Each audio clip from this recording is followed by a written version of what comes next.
अरे भाग्यवान, मेरे जूते कहाँ रखे हैं? मुझे बाहर जाने में देर हो रही है। तभी मालती कमरे में आती है। ये रहे आपकी जूते, मैं इन्हें साफ करने के लिए ले गई थी। अरे वाह, तुम कितनी समझदार हो, मेरे बिना कुछ कहे ही सारे काम कर देती हो। तभी मालती झिझकते हुए रमेश से कहती है, सुनिए जी, आपसे एक बात कहूँ, बुरा तो नहीं मानेंगे ना? अरे नहीं नहीं, बेफिक्र होकर कहो। शादी से पहले मैं अपने मायके में नौकरी करती थी। मैं चाहती हूँ कि अब मैं फिर से नौकरी करना शुरू कर दूँ। वैसे भी सारा दिन घर में बोर हो जाती हूँ। देखो मालती, तुम्हारे नौकरी करने से मुझे कोई एतराज नहीं है, लेकिन तुम्हें एक बात बता दूं, हमारे खानदान में आज तक कभी किसी औरत ने नौकरी नहीं की। फिर भी एक बार तुम माँ से पूछ कर देखो, अगर वो तुम्हें नौकरी करने की इजाजत दे देती है तो अच्छी बात है। रमेश वहाँ से चला जाता है। फिर उसी शाम मालती अपनी सास के पैर दबा रही होती है। तभी उसकी सास मालती से कहती है, अरे क्या बात है बहू, आज तो ठीक तरह से मेरे पैर नहीं दबा रही, किसी ख्याल में खोई पड़ी है क्या? मैं भी तो जानूं आखिर बात क्या है। दरअसल वो माँ जी। अरे हाँ हाँ बोलो, इतना सोच क्यों रही हो? माँ जी, अगर आप बुरा न माने तो मैं नौकरी करना चाहती हूँ। घर के काम करने के बाद मेरे पास काफी वक्त बच जाता है। मालती की ये बात सुनकर उसकी सास गुस्से में कहती है, अरे बहू, तेरी तबीयत तो ठीक है ना? आज ये कैसी बहकी बातें कर रही है? भला हमारे खानदान में आज तक कभी किसी औरत ने नौकरी की है जो तू नौकरी करने की बात कर रही है? हैं? अरे बहू, तू क्या रिश्तेदारी में हमारी नाक कटाना चाहती है? जितना जल्दी हो सके अपने दिमाग से नौकरी का भूत उतार दे, और अब जा, जल्दी से रसोई में जा, खाना बनाने का वक्त हो रहा है। मालती मन मार कर खाना पकाने के लिए रसोई घर में चली जाती है।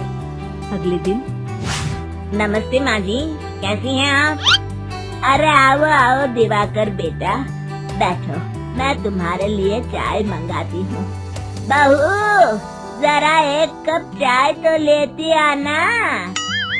फिर दिवाकर एक फाइल खोलकर मालती की सास के सामने रख देता है।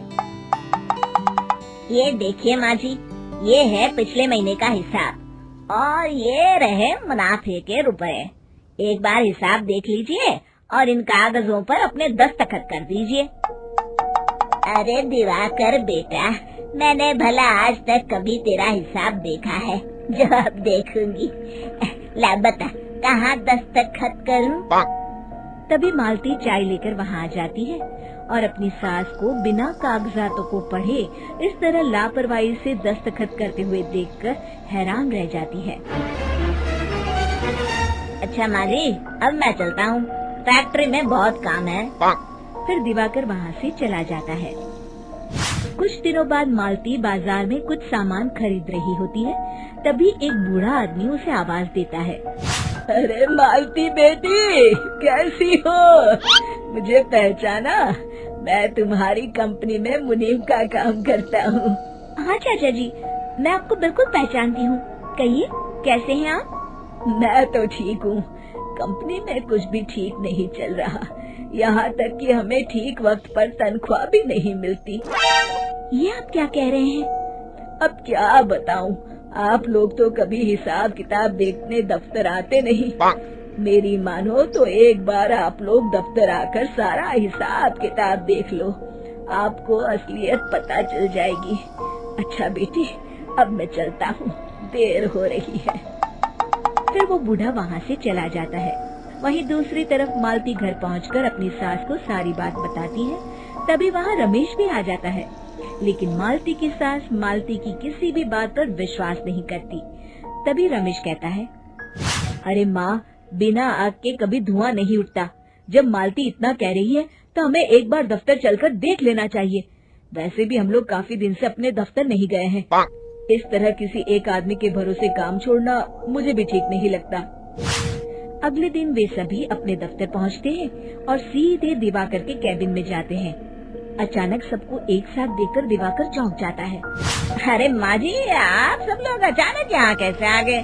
अगर कुछ काम था तो मुझे एक फोन कर दिया होता, मैं आपके घर आ जाता। तभी मालती की सास कहती है, अरे दिवाकर बेटा, आज मैं हिसाब देखने दफ्तर आई हूँ। जरा मुझे पिछले 6 महीनों का हिसाब दिखाना तो बेटा। दिवाकर घबराते हुए हिसाब की फाइल मालती की सास को देता है। मालती की सास फाइल लेकर मालती को देती है और कहती है, ले बहू, देख ले हिसाब। मालती फाइल को बड़े गौर से देखती है और अगले ही पल उसे सारी गड़बड़ी समझ में आ जाती है। वो अपनी सास से कहती है, माँ जी, मुनीम चाचा बिल्कुल सही कह रहे थे। हमारी कंपनी में पिछले 6 महीनों में जितना मुनाफा हुआ है, हमें उसका आधा पैसा भी नहीं मिला। यूँ समझ लीजिए कि 1 रुपये में सिर्फ चवन्नी ही हमारे हाथों में आई है। मालती की बातें सुनकर मालती की सास गुस्से से दिवाकर को पूछती है, क्यों दिवाकर, मेरी बहू जो कह रही है वो सच है? दिवाकर समझ जाता है आज उसका भांडा फूट चुका है। वो गिड़गिड़ाते हुए कहता है, मुझे माफ कर दीजिए माँ जी, मैं पैसों के लालच में अंधा हो गया था। अरे वाह दिवाकर, तू तो एक नंबर का चोर निकला। इतने दिनों से मैं तुझ पर आंख बंद करके भरोसा करती रही और तू मुझे ही चुना लगाता रहा। अभी के अभी निकल यहाँ से और दोबारा अपनी शक्ल मत दिखाना। दिवाकर वहाँ से भाग जाता है। मालती की सास मालती को शाबाशी देते हुए कहती है, बहू, आज मैं समझ गई कि पढ़ाई लिखाई हमारी जिंदगी में कितनी जरूरी है। मैं बहुत किस्मत वाली हूँ जो मुझे तुझ जैसी बहू मिली है।